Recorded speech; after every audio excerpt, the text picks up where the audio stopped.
ఉన్నటువంటి వాళ్ళు, అనేక పదవులలో ఉన్నటువంటి వాళ్ళు కూడా 2001 నుంచి ఆనాడు మొదటి సమావేశం ఏదైతే మరి జల విహార్లో జరిగినటువంటి ఆ మొదటి సమావేశం నుంచి ఈనాటి వరకు కూడా ఉన్నటువంటి అనేక మంది ఉన్నారు. మరి అందులో నిన్న మొన్నటి నుంచి 2 సార్లు ఈటల రాజేందర్ గారు పాత్రికేయుల ముందు చాలా విషయాలు మాట్లాడడం జరిగింది. ఒక మాటలో చెప్పాలంటే ఈ ఉద్యమ సమయంలో వారు 2003లో తెలంగాణ రాష్ట్ర సమితి టీఆర్ఎస్ పార్టీలో చేరడం, వారు చేరే నాటికే ఉద్యమం చాలా బ్రహ్మాండంగా రాష్ట్ర వ్యాప్తంగా ఒక మూమెంట్ తీసుకోవడం, అప్పటికే వారు గతంలో ప్రాతినిధ్యం వహించినటువంటి కమలాపూర్ శాసనసభ నియోజకవర్గంలో 2001లో జరిగినటువంటి ఎన్నికల్లో కూడా 4 జడ్పీటీసీ స్థానాలు, 4 ఎంపీపీ స్థానాలు, అదేవిధంగా అనేక మంది సర్పంచులు, ఎంపీటీసీలు, అనేక మంది నాయకులతో కూడుకొని ఉన్నటువంటి సమయంలో 2003లో వారు పార్టీలో చేరడం జరిగింది. పార్టీలో చేరినప్పటి నుంచి ఆయనకు ఇప్పుడు ఆయన ఏదైతే ఆరోపణ చేస్తున్నాడో నాకు గౌరవం దక్కలేదు, విలువ దక్కలేదు అని మాట్లాడుతున్నటువంటిది ఏదైతే ఉందో ఇదంతా కూడా సత్యదూరం అని ఈ సందర్భంగా చెప్పదలుచుకున్నాం. ఎందుకంటే మొదటి నుంచి కూడా అత్యంత ప్రాధాన్యత పార్టీ తనకి ఇవ్వడం అనేటువంటిది మేము కళ్ళారా చూసినటువంటి విషయం. ఒక మాటలో చెప్పాలంటే 2004లో మొదటి శాసనసభకు ఎన్నికలు జరిగినప్పుడు అక్కడ దాదాపు 23 మంది ఆస్పిరెంట్స్ ఉండిన నియోజకవర్గంలో వాళ్ళందరూ కూడా మరి కమలాపూర్ నియోజకవర్గంలో మాకు అవకాశం ఇస్తే పోటీ చేస్తామని చాలామంది అప్పటికే ఉద్యమంలో పనిచేస్తున్నటువంటి నాయకులు ఉండేది. అయినప్పటికీ రాజేందర్ గారు వచ్చిన తర్వాత వారిని గౌరవించి మరి వారికి అవకాశం ఇవ్వడం జరిగింది. ఆనాటి నుంచి మరి ఎమ్మెల్యే గెలిచిన తర్వాత శాసనసభలో ఫ్లోర్ లీడర్గా అవకాశం ఇవ్వడం కావచ్చు, పార్టీలో ప్రధానమైనటువంటి పాత్రలో ఉంచడం కావచ్చు, పనిచేస్తున్న క్రమంలో అనేక అవకాశాలు వారికి ఇవ్వడం జరిగింది. అదేవిధంగా తెలంగాణ రాష్ట్రం ఏర్పడ్డ తర్వాత, ప్రభుత్వం ఏర్పడ్డ తర్వాత అత్యంత గౌరవం రాజేందర్ గారికి మరి దొరికిందనడంలో ఎటువంటి సందేహం లేదు. మొదటి మంత్రివర్గంలో వారికి ప్రధానమైనటువంటి శాఖలు పౌర సరఫరాల శాఖ కావచ్చు, ఆర్థిక శాఖ కావచ్చు ఇచ్చి గౌరవించినటువంటి విషయం మరి తెలంగాణ సమాజానికి తెలుసు. అదేవిధంగా మంత్రివర్గ ఉపసంఘంలో ప్రాధాన్యత ఇవ్వడం, తర్వాత అత్యంత గౌరవం ఇవ్వడంలో ఎటువంటి సందేహం లేదు. మరి వారికి ఇంకా ఎక్కడ ఆత్మగౌరవం దెబ్బతిన్నదో, ఏ రకంగా ఆయన మరి పార్టీకి చిన్నబుచ్చిందో ఆయన నాకైతే అర్థం కాలేదు. మరి ఆయన మొదటి నుంచి కూడా ప్రభుత్వంలో ఇప్పటికి 3-4 సంవత్సరాల నుంచి ఒక అసంతృప్తిని వెళ్ళబోస్తూ సందర్భం వచ్చినప్పుడల్లా పార్టీకి వ్యతిరేకంగా, అదేవిధంగా కేసీఆర్ గారికి వ్యతిరేకంగా మాట్లాడడం అనేటువంటిది కూడా పార్టీ క్రమశిక్షణకు మరి మంచిది కాదు. ఇది ఎన్నోసార్లు పార్టీ వారి దృష్టికి కూడా పార్టీ పెద్దలు తీసుకెళ్లడం జరిగింది. అయినా కన్విన్స్ కాలేదు. ఎందుకు కాలేదో మనకు తెలియదు. మరి ప్రధానమైనటువంటి విషయాలు ఏమన్నా ఉన్నాయా అనంటే ఏం లేవు. ఎక్కడ గౌరవం తగ్గలే, అన్ని విధాల వారి గౌరవమే దక్కింది. అంతేకాకుండా మరి ఈరోజు కొన్ని ఆరోపణలు ప్రత్యేకంగా చేయడం జరిగింది. ఆయన నేను లేకుంటే ఏమి లేదు అన్నట్టుగా మాట్లాడడం సరికాదు. ఎందుకంటే నీతో పాటు ఎంతోమంది కేసులలో ఉన్నాం, జైళ్ళల్లో ఉన్నాం, ఉద్యమంలో ఉన్నాం. అనేక మంది ఈరోజు పార్టీలో ఆనాటి నుంచి ఈనాటి దాకా కూడా మరి పనిచేస్తున్నటువంటి వాళ్ళు ఉన్నారు. అంతేకాకుండా ఆనాటి నుంచి ఈనాటి నుంచి పనిచేసినప్పటికి కూడా మరి ఏమాత్రం గౌరవం దొరకకున్న పార్టీ పట్ల విధేయతతో తెలంగాణ రాష్ట్రం వచ్చింది, రాష్ట్రానికి మేలు జరుగుతుంది, మాకు పర్సనల్గా మేలు జరగకపోవచ్చు కానీ అనుకున్న తెలంగాణ రాష్ట్రం ఏర్పడ్డది, 6.5-7 సంవత్సరాలలో అనుకున్నటువంటి లక్ష్యాన్ని సాధించేటువంటి దిశగా ప్రభుత్వం పోతుందనే సంతృప్తితో ఈరోజు ఎవరైతే తెలంగాణ వాదులున్నారో అనేక మంది మరి ఈరోజు పార్టీలో పనిచేస్తున్నటువంటి మాట వాస్తవం. ఈరోజు పథకాల పైన కూడా వారు సందర్భం వచ్చినప్పుడల్లా మరి విమర్శించడం అనేది కూడా చాలా బాధాకరం.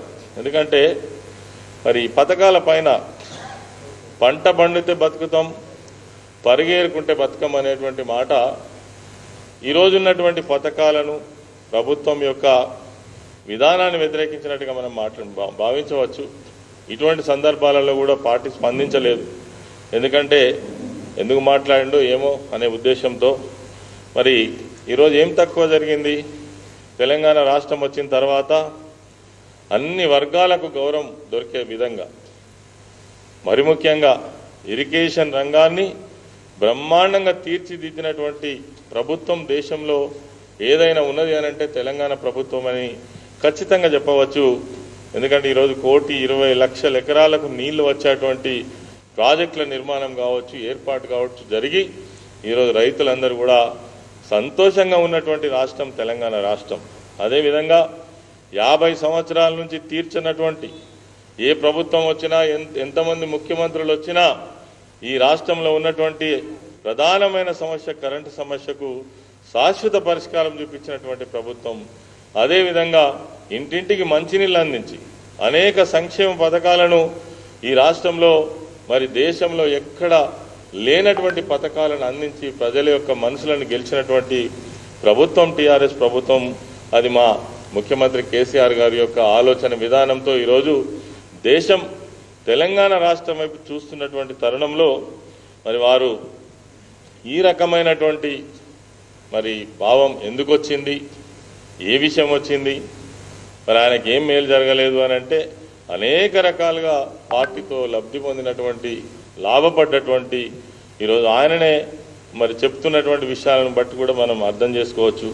అదేవిధంగా ముఖ్యమైనటువంటి విషయం ఈరోజు చర్చ జరుగుతున్నటువంటి విషయం ఈ వారికి సంబంధించినటువంటి ఈ ఏవైతే పోల్ట్రీ ఫార్మ్స్ ఉన్నాయో, హ్యాచరీస్ ఉన్నాయో ఈ విషయంలో అసైన్ భూములను మరి వాళ్ళ బిజినెస్ ఎస్టాబ్లిష్మెంట్ కోసం నేను కొన్నాను అని చెప్పి వారే స్వయంగా కమిట్మెంట్ కావడం జరిగింది. ఈ సందర్భంగా నేను ఆయనేమో తెలియనటువంటి వ్యక్తి కాదు.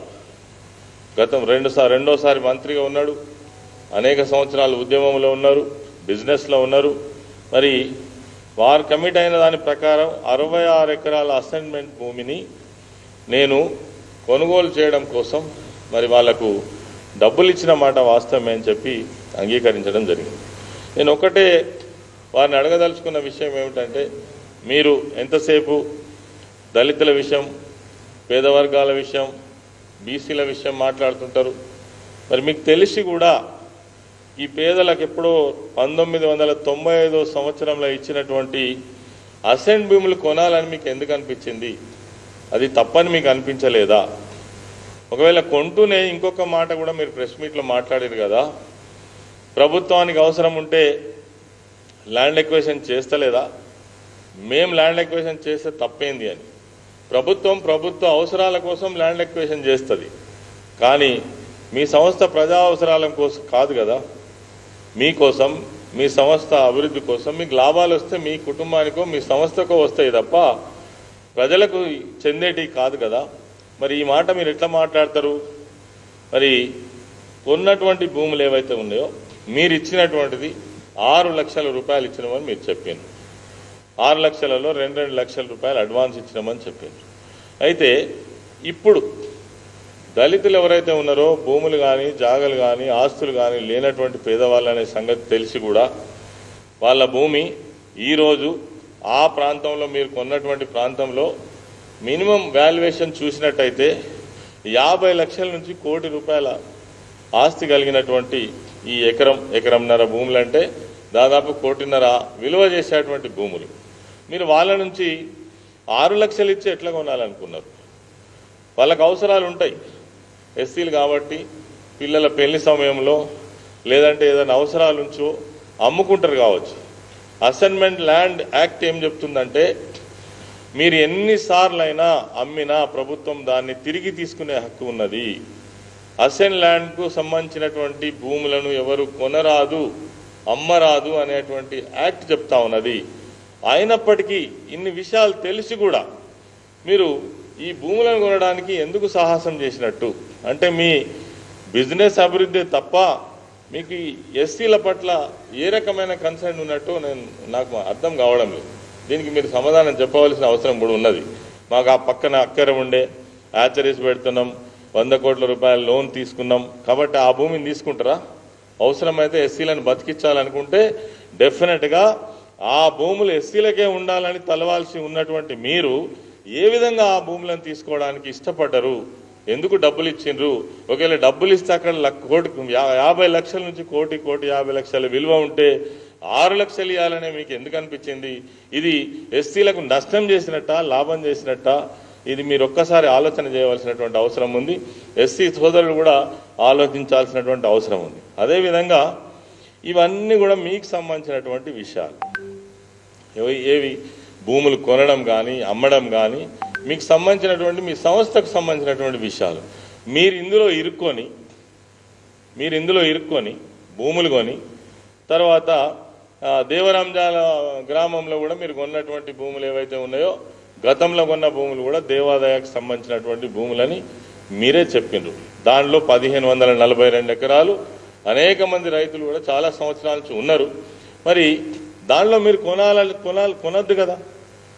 దేవాదాయ భూములు కావచ్చు, అసెంట్ భూములు కావచ్చు, లేదంటే వక్ భూములు కావచ్చు, తర్వాత క్రిస్టియన్ భూములు కావచ్చు, ఇవన్నీ కొనద్దు కదా? తెలిసి కూడా మీరు ఎట్లా కొన్నారు? ఇవన్నీ మీకు సంబంధించినటువంటి మీ కంపెనీకి సంబంధించినటువంటి విషయాలు. వీటిపైన ప్రజలు అక్కడ ఉన్నటువంటి రైతులు మీ మీద కంప్లైంట్ చేస్తే ప్రభుత్వానికి ప్రభుత్వం చర్య తీసుకుంటే దానికి మీరు సమాధానం చెప్పాల్సింది పోయి తిరిగి ప్రభుత్వం మీద ముఖ్యమంత్రి గారి మీద మీకేదో అన్యాయం చేసినట్టుగా దాడి చేయడం అనేటువంటిది ఎంతవరకు సమంజసమని ఈ సందర్భంగా మేము ప్రశ్నించదలుచుకున్నాం.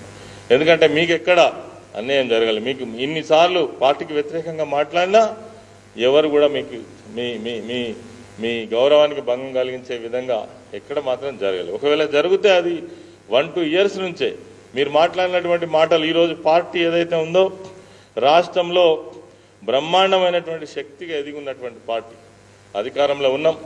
ఎమ్మెల్సీలు, ఎమ్మెల్యేలు, జడ్పీ చైర్మన్లు, 100ల మంది ఎంపీపీలు, జడ్పీటీలు, సర్పంచ్లు, ఎంపీసీలు, చాలా వేల లక్షల మంది సభ్యత్వం కలిగినటువంటి పార్టీని మీరు అడపాదడపా అక్కడక్కడ పార్టీని విచ్ఛిన్నం చేసేటువంటి మాటలు మాట్లాడినందుకు కారణం ఏందో అర్థం కావట్లేదు. అంటే దీన్ని మీరు ఈ పార్టీని ఇంత మంచిగా ఉన్నటువంటి పార్టీని డిస్టర్బ్ చేయడమే మీ ఉద్దేశమా? జరుగుతున్నటువంటి అభివృద్ధిని అడ్డుకోవడమే మీ ఉద్దేశమా? ఇలా దేశంలో లేనటువంటి పథకాలు ఒకవైపు అమలు జరుగుతుంటే మరి మీరు ఎట్లా మాట్లాడతారు? ఈ మాట పరిగెరుకోవడం కాదు. పంట పండాలంటే 1,20,00,000 ఎకరాలకు నీళ్ళు ఇచ్చే ఏర్పాటు చేయడం తప్ప, 24 గంటల కరెంటు తప్ప, ఇంటింటికి మంచి నీళ్ళు ఇచ్చుడు తప్ప, మరి విద్యా వ్యవస్థను బ్రహ్మాండంగా రెసిడెన్షియల్ స్కూల్స్ పెట్టి పేదవాళ్లకు మంచి విద్యను అందించుడు తప్ప, కళ్యాణ లక్ష్మి తప్ప, రైతులకు పంట సహాయం చేయడం తప్ప, అంటే ఎన్నో పథకాలు దాదాపు 100ల పథకాలు అమలు జరుగుతుంటే ఏ ప్రభుత్వమైనా, ఏ రాష్ట్రమైనా, ఏ దేశమైనా వాళ్ళ యొక్క ఆర్థిక స్థితిగతులను బట్టి వాళ్ళ ప్రోగ్రామ్స్ ఉంటాయి తప్ప అకస్మాత్తుగానే వాళ్ళ ప్రోగ్రామ్స్ ఉండవు. కాబట్టి మరి ఏమీ లేనటువంటి పరిస్థితి నుంచి ఈరోజు తెలంగాణ రాష్ట్రం ఇంత గొప్పగా ముందుకు వచ్చినటువంటి సందర్భంలో ఈ 6 ఏళ్లలో 60 సంవత్సరాల అభివృద్ధిని చేసి చూపించినటువంటిది ఇలా ప్రజలు ఆమోదిస్తున్నారు. ఈరోజు అనేక సందర్భాలు జరిగినటువంటి ఎన్నికల ఫలితాలు చూడొచ్చు. ఎమ్మెల్సీ ఎలక్షన్లలో ఎవరు ఉంటారు? గ్రాడ్యుయేట్స్ ఉంటారు. అందరు విఘ్నులు చదువుకున్నటువంటి వాళ్ళు ఇచ్చినటువంటి రిజల్ట్. ఈరోజు బై ఎలక్షన్స్ నాగార్జున సాగర్ ప్రజలు ఇచ్చినటువంటి రిజల్ట్. మున్సిపాలిటీస్ దాదాపు రాష్ట్రంలో వివిధ ప్రాంతాల్లో జరిగినాయి. వాళ్ళు ఇచ్చినటువంటి రిజల్ట్ ప్రజల అభిప్రాయం ఒకవైపు ఉంటే, ఒక తీరుగా ఉంటే, మీరు ఒంటరిగా ప్రభుత్వంలో ఏదో జరుగుతుంది, ఏదో లేదు, ఏదో కావాలని మీకు మీరే అతిగా ఊహించుకొని మరి మీరు ఈ విధంగా మాట్లాడడం అనేది కరెక్ట్ కాదు. ఏదైనా ఉంటే మీ భూములకు సంబంధించినటువంటి విషయం, మీ సంస్థకు సంబంధించినటువంటి విషయం, మీ వ్యాపారానికి సంబంధించినటువంటి విషయం మీరు క్లారిటీ చేయాల్సింది పోయి తిరిగి ముఖ్యమంత్రి గారి మీద దాడి చేయడం, ప్రభుత్వం పనిగట్టుకొని మా మీద కుట్ర చేసిందని చెప్పడం ఏదైతే ఉందో ఇది సరైనటువంటిది కాదు అని ఈ సందర్భంగా తీవ్రంగా ఖండించడం జరుగుతూ ఉంది. అదేవిధంగా కొన్ని మాటలు మీరు మాట్లాడుతూ ఉన్నారు. ఏమంటే గతంలో నేను మమ్మల్ని చాలా గొప్పగా ఒక సొంత తమ్ముళ్ళలాగా చూసిండ్రు కేసీఆర్ గారు, దగ్గర తీసిండ్రు. మరి ఆ రోజు తమ్ముని, ఈరోజు నేను దయాన్ని అని అంటే వాస్తవంగా మీకు మీరు అనుకున్నారు తప్ప ఎక్కడ మిమ్మల్ని తక్కువ చూపించింది ఎక్కడ లేదు. ఎక్కడైనా ఉంటే మీరు స్పెసిఫిక్గా ఒక ఆరోపణ కూడా చేయడానికి కూడా మీకు అవకాశం లేదు. ఎంతోమంది ఎమ్మెల్యేలు ఉన్నారు, మంత్రులు ఉన్నారు, దాదాపుగా మరి అందరూ కూడా ప్రభుత్వంలో పనిచేస్తున్నారు. మీరు ఒక్కసారి ఆత్మ పరిశీలన చేసుకోవాలి. అసలు ఏం జరిగింది, ఎందుకు నేను ఇట్లా మాట్లాడినా, ఈ ఇన్ని సంవత్సరాల పరిణామంలో నేను ఎక్కడి నుంచి ఎక్కడికి వచ్చినా, ఏ స్థాయి నుంచి ఎక్కడికి వచ్చినా అనేటువంటి విషయాలు కావచ్చు. మీరు గతంలోనే బిజినెస్లో ఉండవచ్చు, పౌల్ట్రీ బిజినెస్లో, కానీ ఆనాడు ఉన్నటువంటి పరిస్థితి ఏంది, ఈనాడు ఉన్నటువంటి పరిస్థితి ఏంది అనేటువంటిది కూడా మీరు ఒక్కసారి ఆత్మ పరిశీలన చేసుకోవాల్సి అయితే ఉన్నది. కరెక్ట్ కాదు. ప్రభుత్వం పైన, ముఖ్యమంత్రి గారి పైన మీరు తప్పు చేసి మీరు ప్రభుత్వం మీద విమర్శలు చేయడం ఏంటిది? కావాలంటే మీరు వాటిని నిరూపించుకోండి, ఎవరద్దు అంటున్నారు. కాబట్టి ఇది మంచిది కాదు. మీకు ఎక్కడ కూడా అగౌరవం జరగలే. ఇది యావత్తు పార్టీగా ఉన్నటువంటి అభిప్రాయాన్ని పత్రికాకు ముఖంగా తెలియజేయడం జరుగుతూ ఉంది. నమస్కారం.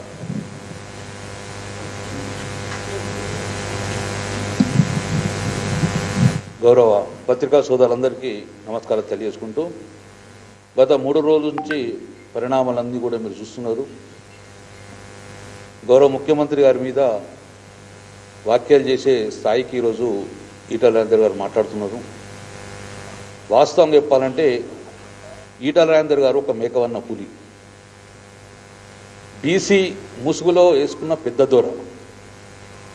గౌరవ ముఖ్యమంత్రి గారు ఆయన దొర అని అన్నాడు, కానీ ఏ రోజు గౌరవ ముఖ్యమంత్రి గారు దొర అని చెప్పుకోలేదు. నేను కాపోనని చెప్పుకున్నాడు తప్ప ఇప్పుడు దొర అని చెప్పుకోలేదు.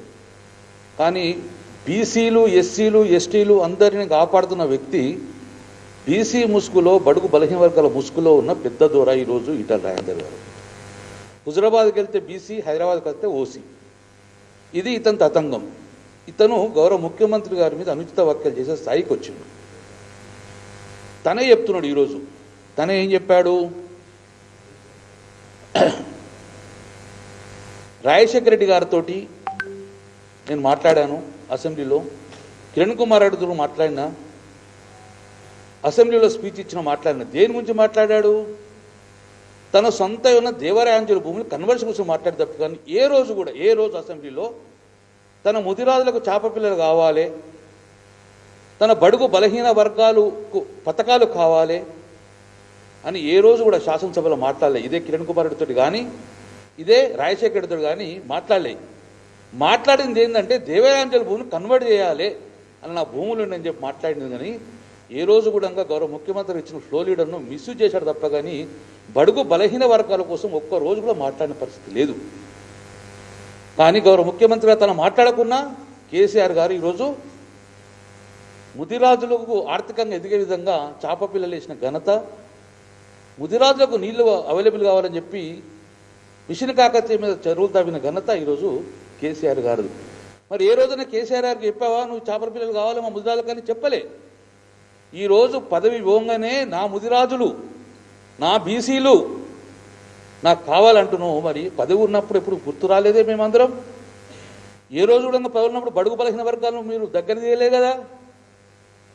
నీ పార్ట్నర్స్ ఎవరుడంగా బడుగు బలహీన వర్గాలు లేరు కదా. మొన్ననే చెప్తావు నా పార్ట్నర్స్ గీలు అని. ఏ రోజున అక్కడ ముదిరాజు బిడ్డ అయినా కానీ, బీసీ బిడ్డ అయినా కానీ నీ పార్ట్నర్ ఉన్నాడు ఆచరిసిల్లల్లా? దగ్గర రానిచ్చిన ఎవరినన్నా? ఈరోజు పదవి వంగనే రాష్ట్ర వ్యాప్తంగా ఉన్న ముద్రాల బిడ్డలు రావాలి, బీసీలు రావాలి అని పిలుపునిస్తే ఎవరు రాలే. ఎవరు రాకపోతే ఏం చెప్పాడు? నేనే వద్దన్న కరోనా గురించి అని చెప్పాడు. మళ్ళీ తెల్లారి బండ్లు వేసుకుని పోవడం.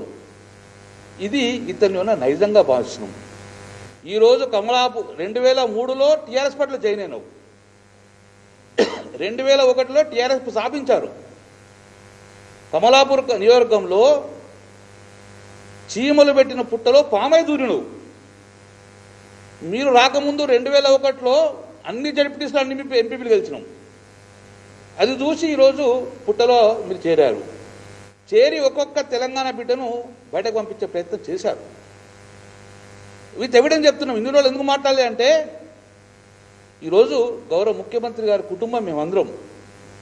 కానీ గౌరవ ముఖ్యమంత్రి గారి మీద నువ్వు అనిత్య వ్యాఖ్యలు చేసినప్పుడు మేము ఊపిన పరిస్థితి ఉండదు. కాబట్టి దయచేసి ఇప్పుడే వారు చెప్పారు ఎంపీపీలు గెలిచినామని. 2001లోనే కరీంనగర్ జిల్లా జడ్పీ చైర్మన్ కైవసం చేసుకున్నాం మేము. అప్పుడు నువ్వు రాలేదే పార్టీలో. ఇప్పుడు బీసీలు అని చెప్పావే, బీసీలను ఎదగకుండా చేసే ప్రయత్నం చేశారు. పక్కకున్న బీసీని ఒడగొట్టే ప్రయత్నం చేశారు. 2018లో ఎమ్మెల్యేగా ఒడగొట్టే ప్రయత్నం చేశారు. ఎందుకంటే ఎవరు ఉండదు బీసీలల్లో, మంత్రిత్వ శాఖ వస్తే నాకే రావాలి అని ఎదిగేటోళ్ళను కూడా ఒత్తే ప్రయత్నం చేసినాం. ఈరోజు ఇంకేమన్నారు మన ప్రెస్ మీట్లో? నా మీద పోటీ పెట్టిన వ్యక్తికి పార్టీయే సహకారం చేసింది, నన్ను ఓడగొట్టే ప్రయత్నం చేసిందని చెప్పి మొత్తం తప్పుడు మాట మాట్లాడుతున్నారు. మాకు ఇచ్చే బీఫాము పవిత్ర గ్రంథం. కేసీఆర్ గారు ఇచ్చిన బీఫామ్ అంటే పవిత్ర గ్రంథం. అది వ్యక్తులు చూడం, ఇటర్లేందరా వ్యక్తి కాదు. ఆ బీఫామ్ గెలవాలని ప్రయత్నం చేస్తాం. కానీ మీరు టీఆర్ఎస్ పట్టించిన బీఫామ్ గెలిచే ప్రయత్నం, ఓడగొట్టే ప్రయత్నం చేశారు. ఈ ఎవిడెన్స్ మొత్తం మీకు చెప్తాం. మీకు ఒకటి, కళ్యాణ లక్ష్మి వద్దంటావు, ఆసరా పెన్షన్ పరిగంటావు. అంటే ఈరోజు ముదిరాజు బిడ్డలకి చేపలు కూడా మీరు పరిగని మాట్లాడుతున్నట్ట, కించపరిచేదని మాట్లాడుతున్నావా? ఇదేనా మీ సంస్కారం? ఈరోజు బీసీ గురించి మాట్లాడే పరిస్థితి ఉండదు. ఈరోజు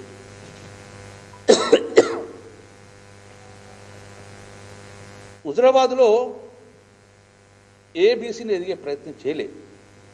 హుజరాబాద్లో ఉన్న తెలంగాణ వాళ్ళందరినీ ఒక్కొక్కరు పంపించే ప్రయత్నం చేశాడు. ఈరోజు తనే చెప్పాడు, సోషల్ వెల్ఫేర్ ఆఫీస్లో హాస్టల్లో నేను చదువుకున్నాను, మా నాన్న ఇచ్చిన ఆస్తి 1 ఎకరము 2 ఎకరాలని. ఈరోజు 1 ఎకరం 2 ఎకరాలు కాదు, మా అందరు కూడా అంతకంటే ఎక్కువ భూములు ఉండే. కానీ ఇంత షార్ట్ పీరియడ్లలో వేలాది కోట్ల రూపాయలు మరి రిలయన్స్ అంబానీ కూడా అంబాల్సిన పరిస్థితి లేదు. ఇంత షార్ట్ పీరియడ్లలో మెడికల్ కాలేజీలు, 1000 ఎకరాల భూములు మరి ఎట్లా సంపాదించినావు? ఎంత కష్టపడి సంపాదించినావు ఇంత లోపల? ఈరోజు పార్టీ నీకు అన్నిచ్చింది కాబట్టి ప్రభుత్వం ఉన్నవాటే నువ్వు సంపాదించుకున్న పరిస్థితి చేసినావు. నువ్వు ఈరోజు గౌరవ ముఖ్యమంత్రి గారు ఎంతో నీకు సాయం చేసుకుంటూ, ఎంతో నిన్ను తమ్ముళ్ళగా చూసుకొని ఈరోజు అంత లాభం చేస్తే ఈరోజు పాలు దాగి రొమ్మును గుద్దే పరిస్థితి తీసుకొచ్చినావు. నీకు నువ్వు ఎక్కువ ఎంచుకొని పెద్ద ఆలోచనతో ఈరోజు పార్టీలలో కూడా విభజన తీసుకొచ్చే ప్రయత్నం చేశావు.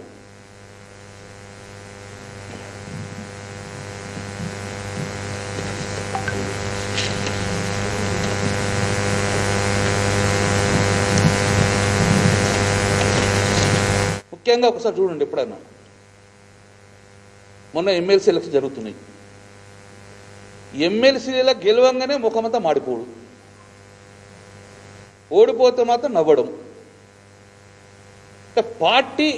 ఒక పార్టీ కన్నతల్లి. పార్టీ గెలిస్తే సంతోషపడే వ్యక్తి కాదు, అందులో సంతోషపడితే బాధపడే వ్యక్తి. అంటే మనసులో ఎప్పటి నుంచో కూడా ఒక విద్వేషం పెట్టుకున్నాడు పార్టీ మీద, ప్రభుత్వం మీద. అంటే ఆయన చెప్పకనే ఆయన ఊహకు వేరే ఆలోచన ఉన్నది కాబట్టి ఈరోజు అనుచిత వ్యాఖ్యలు చేసే పరిస్థితి వచ్చింది. ఈరోజు ప్రతి ఒక్క ప్రతిపక్ష నాయకులతో టచ్లు ఉంటాయి. టీఆర్ఎస్ పార్టీ నాయకులతోటి విభేదిస్తారు. అందుకే ఈరోజు అందరిని సపోర్ట్ చేస్తున్నారంటే ఎప్పుడు అటు సపోర్ట్ చేస్తూ ఉంటావు కాబట్టి పార్టీ కన్న తల్లి పార్టీ ఏది తీసుకున్నాడో దాని స్టాండ్ ఉండే పరిస్థితి ఉండదు ఈరోజు తెలంగాణ జోహులతో చేతులు కలుపుతావు ఈరోజు కాబట్టి దయచేసి మీ అందరికీ కూడా ఒకటే రిక్వెస్ట్ చేస్తున్నాం మేము ఈరోజు మా పార్టీ హుజరాబాద్లో చాలా స్ట్రాంగ్ ఉన్నది గతంలో స్ట్రాంగ్ ఉన్నది కాబట్టి అక్కడికి పోయి నేను గెలిపించిండ్రు 6 సార్లు గెలిచిన నేను అంటే నువ్వు కాదు గెలిచింది కేసీఆర్ బొమ్మ నేను గెలిపించింది కేసీఆర్ బొమ్మ మీద నువ్వు గెలిచావు టీఆర్ఎస్ పార్టీ జెండా మీద నువ్వు గెలిచావు కేసీఆర్ గారి నీళ్లు కరెంటు చూసి నీకు ఓటేశారు వాడు ఈటలందరూ కాదు ఎవరిని పెట్టినా కేసీఆర్ బొమ్మ గెలుస్తాం ఇప్పుడు జానారెడ్డి లాంటి పెద్ద పెద్ద నాయకులు మొన్న ఓడిపోయారంటే ఇప్పుడు అవతల కేసీఆర్ బొమ్మ ఉన్నది కాబట్టి గెలిచినాం ఈరోజు ఎమ్మెల్సీలు గెలిచాయి ఈరోజు కార్పొరేషన్ చైర్మన్లు గెలిచాయి అన్ని గెలిచినట్టే just because of TRS party KCR బొమ్మ 6 సార్లు గెలిచిన మా హుజరాబాద్ గెలిచిన అంటే గెలుపు నీది కాదు టీఆర్ఎస్ పార్టీ కేసీఆర్ గెలుపు అని కూడా మీరు బాధపెట్టుకోండి ఈరోజు కమలాపూర్ నియోజకవర్గం ఉన్నప్పుడు అప్పుడు హుజరాబాద్ కాన్స్టిట్యున్సీలో కెప్టెన్ లక్ష్మీమంత్రసు లీడ్ చేస్తుండే కానీ ఎప్పుడైతే కమలాపూర్ విడిపోయి హుజరాబాద్ వచ్చినప్పుడు గౌరవ ముఖ్యమంత్రి మాట మీద క్యాప్టెన్ సాబ్ ఉస్మాబాద్ పంపించేసి హుజరాబాద్ తనకి ఇచ్చాడు మేమంతా గౌరవిస్తాం క్యాప్టెన్ సాబ్కు పార్టీని కానీ ఎప్పుడైతే వారి భార్య ఎంపీ పోయిందో అవిశ్వాసం పెట్టించారు వారి మీద క్యాప్టెన్ సాబ్ భార్య మీద ఈరోజు 2014లో మన హుజరాబాద్ మున్సిపాలిటీ టీఆర్ఎస్ పార్టీ మొత్తం కేసీఆర్ బొమ్మ మీద టీఆర్ఎస్ పార్టీ క్లీన్ స్వీప్ చేసింది హుజరాబాద్లో అన్ని కౌన్సిలర్లు టీఆర్ఎస్ పార్టీలో చేయలే వేరే కాంగ్రెస్ పార్టీ తీసుకొచ్చి చైర్మన్ చేసే పరిస్థితి వచ్చింది ఆ రోజు హుజరాబాద్లో ఇది సాక్ష్యాలు దీస్ ఆర్ ఎవిడెన్స్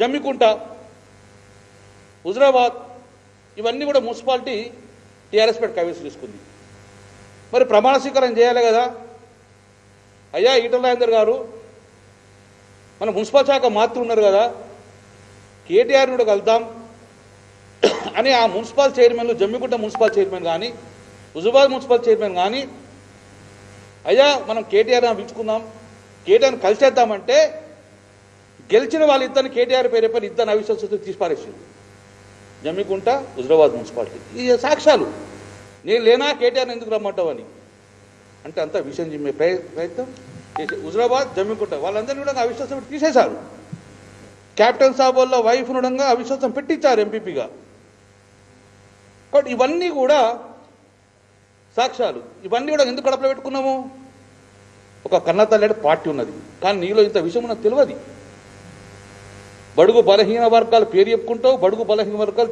గెలిచే పరిస్థితి ఉంటే ఒడగొట్టే ప్రయత్నం చేసావు నిన్ను కాదు మీ ఒడగొట్టి ఎవరు ఒడగొట్టే కాదు నువ్వు అందరిని ఒడగొట్టే ప్రయత్నం చేసావు ఇప్పుడు ఒక్కొక్కటి నిజస్వరం బయటపడుతుంది ఇప్పుడు ఈరోజు కేసీఆర్ ఒక లెజెండ్ కేసీఆర్ ఒక శక్తి ఈరోజు 90% ప్రజలు వారు తాగే నీళ్ళల్లో వారు ఉండే కరెంటులో ప్రతి ఒక్క దాంట్లో కేసీఆర్ గారు చూసుకుంటారు నిన్నుగా చూసుకున్నది ఎక్కడ ఈరోజు కరీంనగర్ జిల్లా మొత్తం మంది ఉన్నాం హుజరాబాద్ ఒక టీఆర్ఎస్ పార్టీకి పెట్టిన కోటగా ఉన్నది త్వరలోనే విజిట్ చేస్తాం మా క్యాడర్ అందరం సమాయత్తం చేసుకుంటాం అద్భుతమైనగా ఆ పార్టీని ఎలా అయితే గతంలో 2001లో ఎలా ఉన్నదో అలాగే త్వరలోనే మనం నిర్మించుకుంటాం వ్యక్తులు వస్తూ పోతూ ఉంటారు కానీ పార్టీ అనేది కేసీఆర్ బొమ్మ అనేది శాశ్వతంగా ఉండేది కాబట్టి రేపు పొద్దుడంగా అందరం కేసీఆర్ బొమ్మ మీద పోతామని చెప్పి మీ ద్వారా ప్రజలు చెప్పకూడదు థ్యాంక్ యూ వెరీ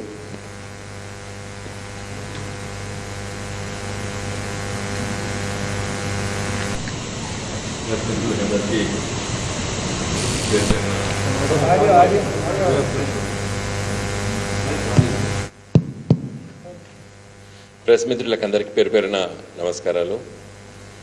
ఇప్పటివరకు పెద్దలు రాష్ట్ర మంత్రివర్యులు కుప్పల ఈశ్వర్ గారు,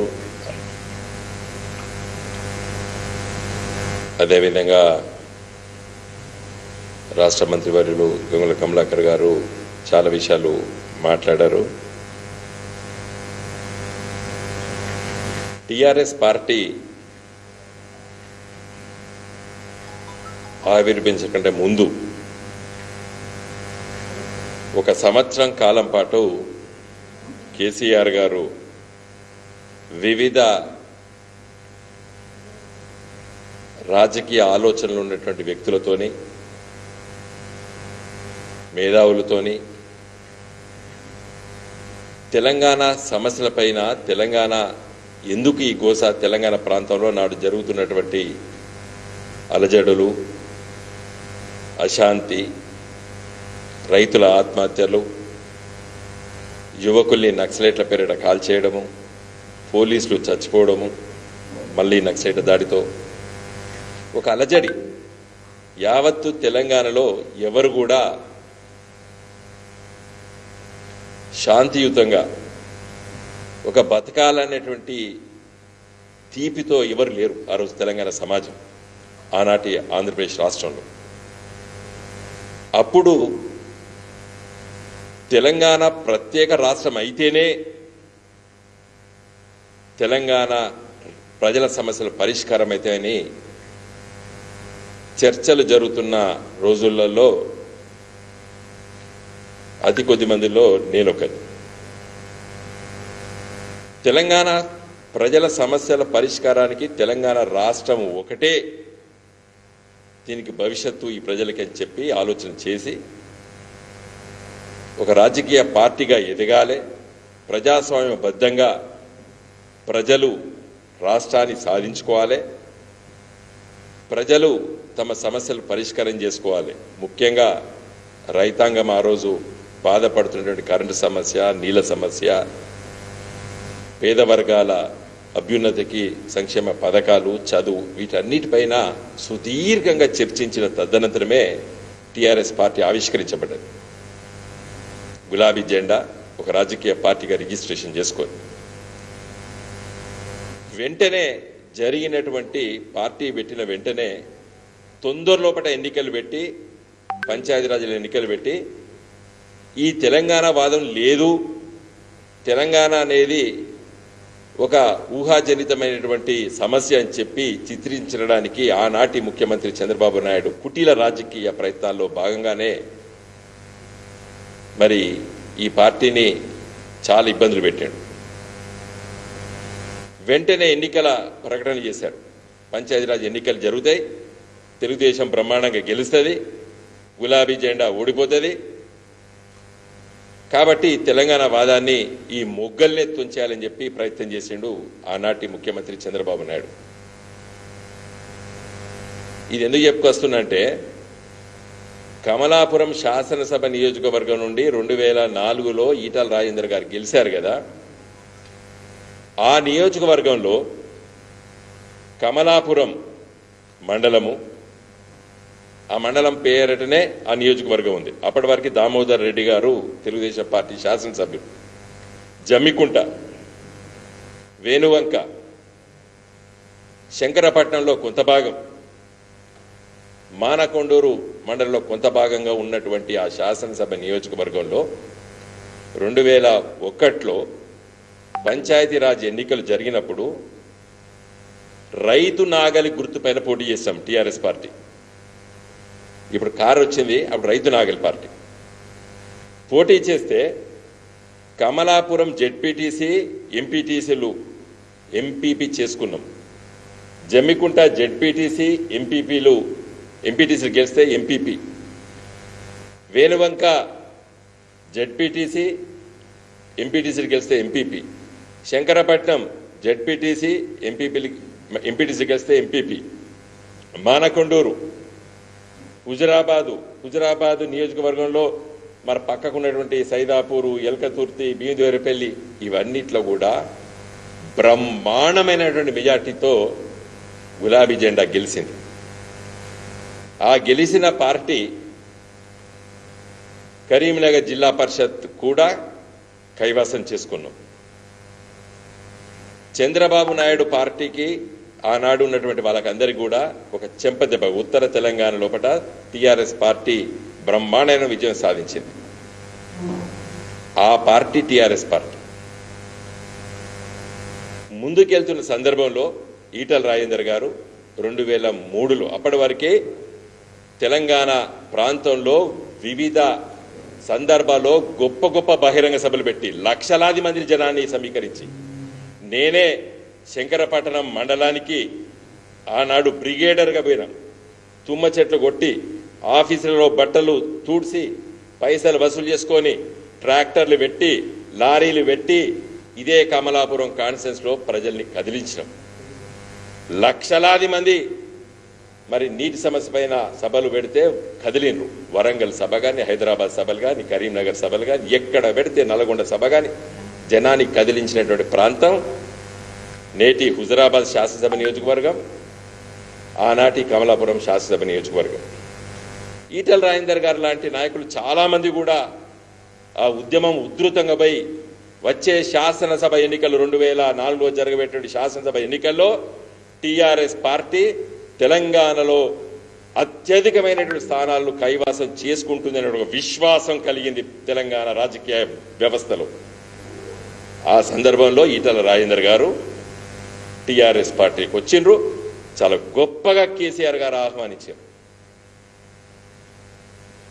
ఈటల రాజేందర్ గారు కూడా ఆ కమలాపురం నియోజకవర్గంలో పోటీ చేయాలని చెప్పి చాలామంది ఆసక్తి ఉన్నప్పుడు కూడా వాళ్ళకందరికంటే చురుకైనటువంటి కార్యకర్త, చురుకైనటువంటి నాయకుడు, వయసు చాలా చిన్న వయసు ఉంది, ఇతన్ని పికప్ చేసుకోవాలి, ఆ సామాజిక వర్గం కూడా ముదిరాజ్ కమ్యూనిటీ సామాజిక వర్గం నుండి లేరు, పికప్ చేసుకోవాలని చెప్పి అప్పటి వరకు ఆ నియోజకవర్గంలో ఉన్నటువంటి చాలామంది, ముఖ్యంగా కొంతమంది జెడ్పీటీసీలో గెలిచిన వాళ్ళు, వారు ఈ మధ్యన చనిపోయారు, వారు ఇంకా చాలామంది పేర్లు చెప్పడం అప్రస్తుతం, బాగుండదు. చాలామంది అడిగారు. అయినప్పుడు కూడా కేసీఆర్ గారు చాలా మర్యాదపూర్వకంగా వాళ్ళందరినీ ఒప్పించి 2004లో మరి కాంగ్రెస్ పార్టీ గట్టిగా మరి ఎన్నికల ఒప్పందంలో అడిగినప్పటికీ కూడా పట్టుబట్టి కమలాపురం శాసనసభ నియోజకవర్గ సీటు కాంగ్రెస్ పార్టీ ఒప్పందంలో తీసుకొని ఈటల రాజేందర్ గారికి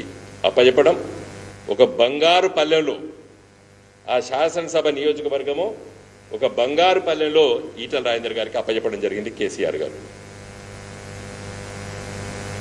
ఇవన్నీ చెప్పినా కదా. మరి బంగారు పల్లెం అంటే ఏందో అని అడుగుతారు కాబట్టి రాజకీయ వ్యవస్థను మొత్తం అక్కడ గెలిపించి సర్పంచులు, ఎంపీటీసీలు, జెడ్పీటీసీలు వీళ్ళందరినీ గెలిపించి ఈటల రాజేందర్ గారికి అప్పచెప్పడం జరిగింది. ఎస్, వారు దాన్ని కష్టపడ్డారు, మంచిగా పని చేసుకున్నారు, గెలిచిండ్రు.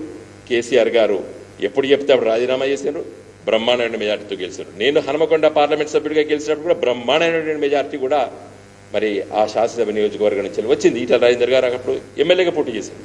మళ్ళీ రాజీనామా చేస్తే కూడా మంచి మెజార్టీ కూడా అక్కడి నుంచి వచ్చింది. మొన్న కూడా మంచిగా వచ్చింది. నేను గెలిచినా ఓడిపోయినా కూడా మంచిగా వచ్చింది. కానీ ఆ నియోజకవర్గ స్వరూపమే అలాంటిది.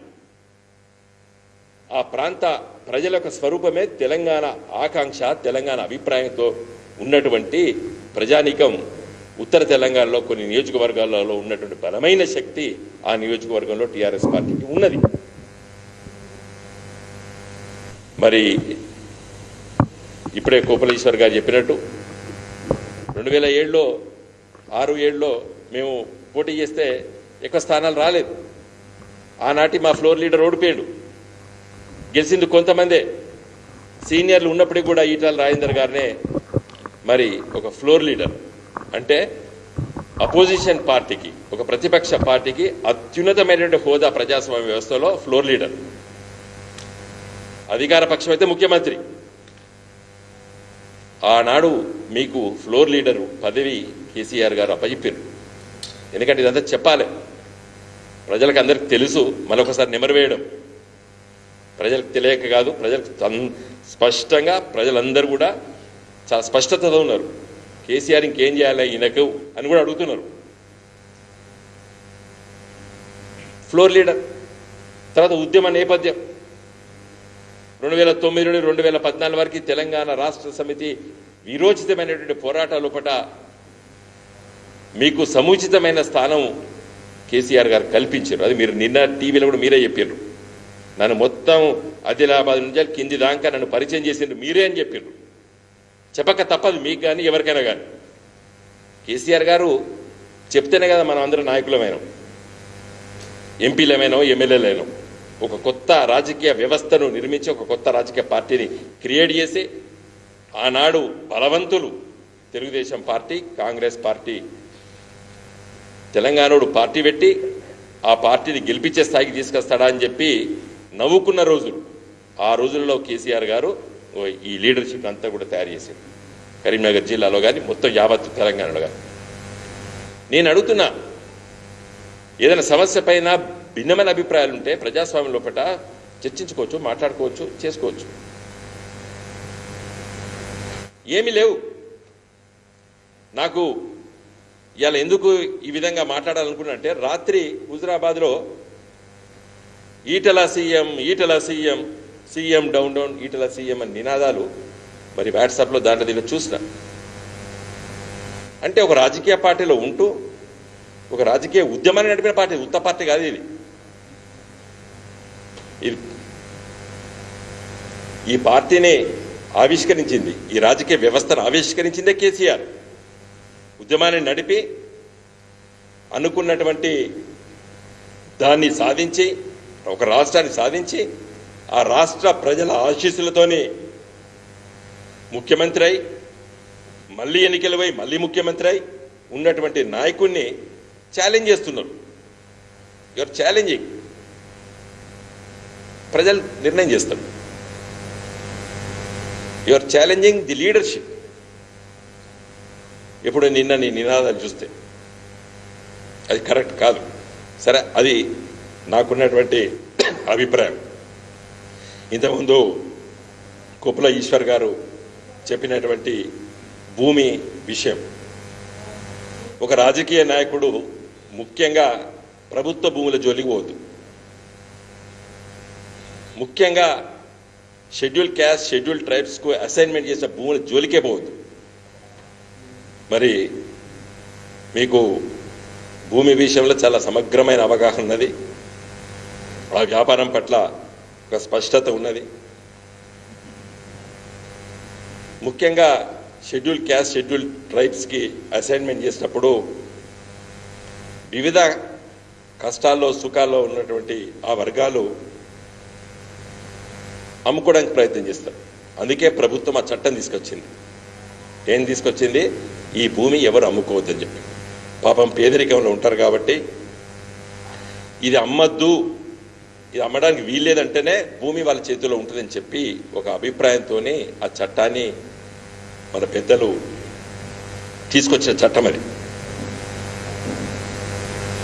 మరి దాన్ని ఉల్లంఘించడం అనేది నేరం. Actually it is not good. మరి అది ఇప్పుడు విచారణ జరుగుతుంది. చాలా విషయాలు కూడా అధికారులు తమ నివేదికలు ఇస్తారు. మీరు చెప్పారు కోర్టుకు పోతామని చెప్పి. సరే, అది ఆ విషయము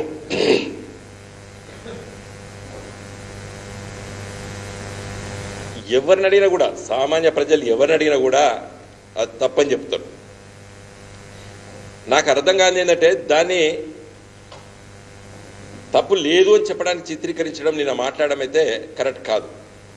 ఈటల రాజేందర్ గారు తప్పు చేసినప్పుడు అది అసలు జోలికే పోవద్దు. పోయినప్పుడు తప్పు జరిగినప్పుడు అది తప్పు కాదు, అసైన్మెంటు అక్విజిషన్ చేయాలనేది కూడా కరెక్ట్ కాదు. సరే, ఆ డీటెయిల్స్ అని కూడా ఇప్పుడు విచారణ ఉన్నట్టు కాబట్టి ఎక్కువ విషయాలు మాట్లాడడం సబబు కాదు, ఎందుకంటే అది బాగుండదు. చివరిగా నేను చెప్పేది ఏంటంటే, హుజరాబాద్ శాసనసభ నియోజకవర్గంలో ప్రతి సంవత్సరం ఏది కావాలంటే అది ముఖ్యమంత్రి గారు శాంక్షన్ చేశారు. చివరిగా మొన్న కాకతీయ కెనాల్ని కూడా మరి దాన్ని స్టెబిలైజ్ చేయాలి, నీళ్లు ప్రతి ఎకరానికి రావాలి. వేలువంక మండలము, శంకరపట్నం మండలము, జమ్మికుంట మండలము, ఇప్పుడు కొత్తగా ఏర్పడ్డ ఇల్లంతకుంట మండలము, కమలాపురం మండలంలో ఉన్నటువంటి ప్రతి గ్రామానికి ప్రతి ఎకరానికి నీళ్ళు ఇప్పుడు ఎట్లా వస్తున్నాయి, అప్పుడు ఎట్లా వచ్చినాయి కాంగ్రెస్ గవర్నమెంట్. తెలదా ఈటల రాజేందర్ గారికి? ముఖ్యమంత్రి గారు మీరు ఎప్పుడు అడిగితే అప్పుడు ఎన్ని డబ్బులు అడిగితే అన్న డబ్బులు ఇచ్చి ఎస్ఆర్ఎస్పి కెనాల్స్ ఎంత వైభవంగా తీర్చిదిద్దిరు. ఇవాళ 3-4 శాసనసభ నియోజకవర్గాలు తూర్పు పశ్చిమ గోదావరిని మరిపిస్తున్నాయి. కారణం ఎవరు? కేసీఆర్ కాదా? ఎందుకు అంటే రాజకీయంగా ఇంకేమేది అసలు మీకు ఎన్ని చేసిండ్రు? మీకు ఇంకేం కావాలి? ఇంకేం చేయాలి ముఖ్యమంత్రి గారు? అన్నీ చేసి అసలు చెయ్యందంటూ ఏది లేదు ఆ నియోజకవర్గానికి కానీ ఆ ప్రజలకు కానీ.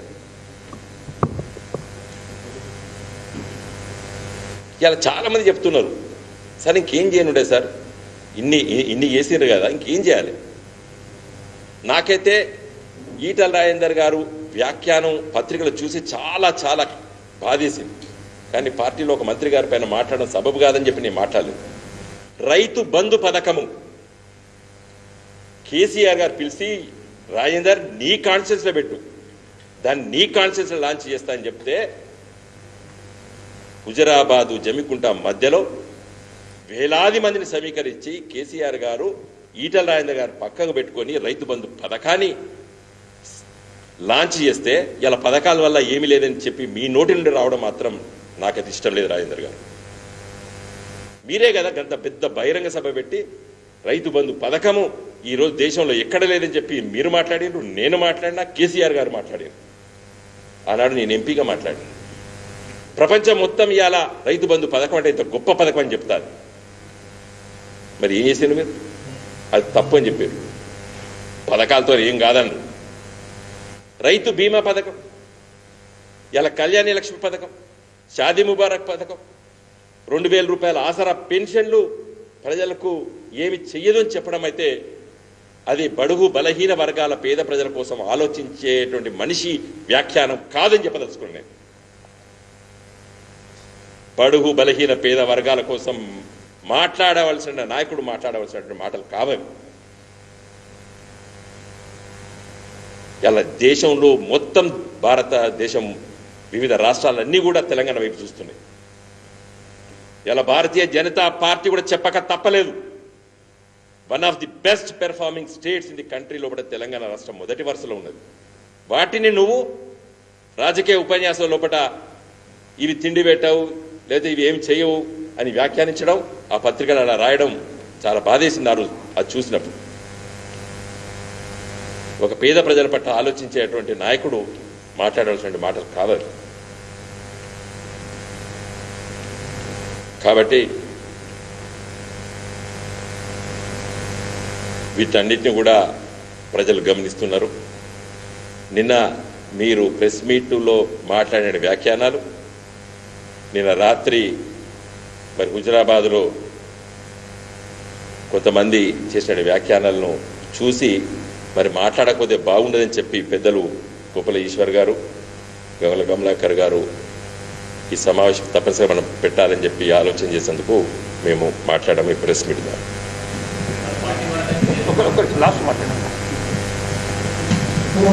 చివరికి ఒక్కటి మాత్రం చెప్పగలుగుతాము. మొన్న ఒక వాక్యాలు చేసుకుంటూ ముఖ్యమంత్రి గారి దగ్గర ఉన్న మంత్రులు ఎమ్మెల్యేలు ఎవరు సాటిస్ఫై లేరు అన్నారు.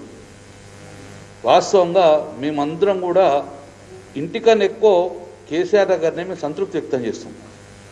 నీకు కడుపులో విషం ఉన్నది కాబట్టి నీకు అక్కడ సంతృప్తి వ్యక్తం కాలేదు. మా అందరూ కూడా అటువంటి ఆలోచన లేదు. ముఖ్యమంత్రి మా తండ్రి, మా దైవంగా భావించిన కాబట్టి మేము అందరం కంఫర్ట్గా ఉన్నాం. మేము జయలలిత గారి పరిపాలన చూసాం, మేము చంద్రబాబు నాయుడు ముఖ్యమంత్రి పనిచేశాం. ఈరోజు చంద్రబాబు గారు ముఖ్యమంత్రి ఉన్నప్పుడు ఎప్పుడు ఈయన వెళ్ళిపోతాడా అని చూసే ప్రయత్నం చేస్తుండు. జయలలిత గారు ఎప్పుడు విన్నాం మేము.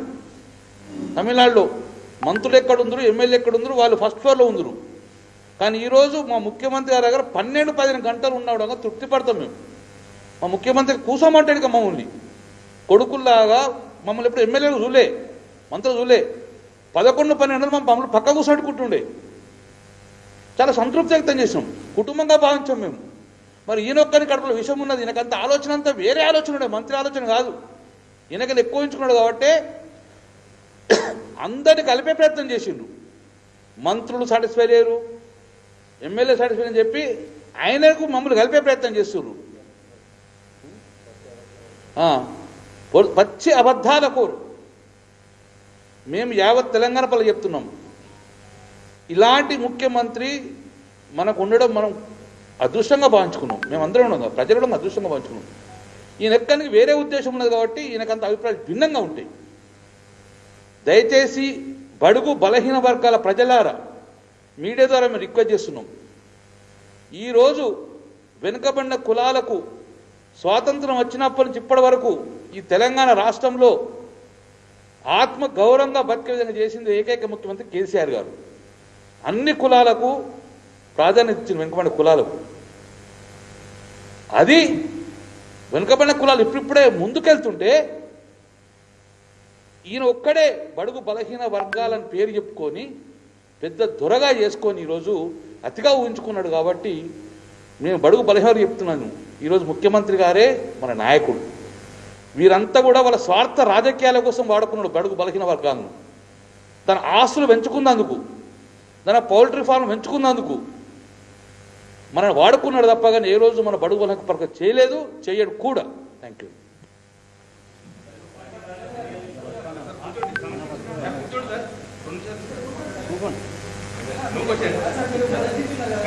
మీ పార్టీ వ్యతిరేకిందని చెప్పి రైడ్ చేపిస్తున్నారా? మీరు పార్టీని వ్యతిరేకిస్తున్నారు, పార్టీలో ఉంది వ్యతిరేకంగా మాట్లాడినారు కదా, దానికోసమని ఈ రైట్స్ పెద్ద కేసులు అసైన్మెంట్ కబ్జా ఇవన్నీ వచ్చినాయి సార్. ఎందుకు వచ్చిందని మీ పార్టీలో మీ మంత్రిగా ఉన్నాడు కదా, ఎందుకు వచ్చింది ఆ చర్య? ఇప్పుడు చాలా మంది మీద ఆరోపణలు వచ్చినాయి, వాళ్ళకి విచారణ చేయలేదు కదా